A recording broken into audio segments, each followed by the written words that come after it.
Allemaal mensen man. Jullie kan zien staan ik zou weer terug man. Maar ik heb een nieuwe bing of jullie.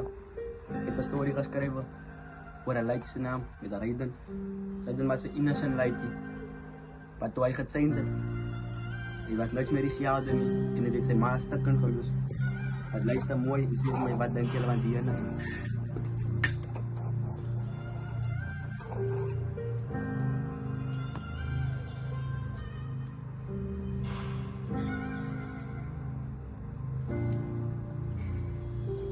Nou is een story van een broer niet meer Raiden. Raiden was van je ghetto, was hij was maar reisker. Altijd op van zijn graad en hij was wijs en hij was pijzen. Nou Raiden niet aan nis geheet, wat altijd was hij heetie. Wat dinge heet en zwak geraakt en hij heeft nis geheetie. Hij was altijd afgetrekt en het woorden was verkritiek. Dat elke aan zijn Raiden in zijn kamer. Fight ook al die teams, het maling begint zijn naam. Die story gaat er aan. Raiden beginnen stil op zaken in beginnen mang. Zijn tani kan niet groen, want Raiden was een innocent light, hij was die Sunni. Haar hart is ook fabriek, TV kan laten lezen in die hospitaal ik ziek.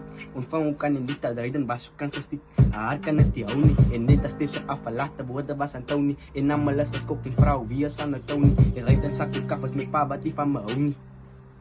Zeker man. Maar ja guys man, als een van jullie even een idee man. En voor mijzelf jullie paar toezoek op de story van Raiden. En ik ga het voor jullie schrijven. Maar ja, hij is van de andere kant af.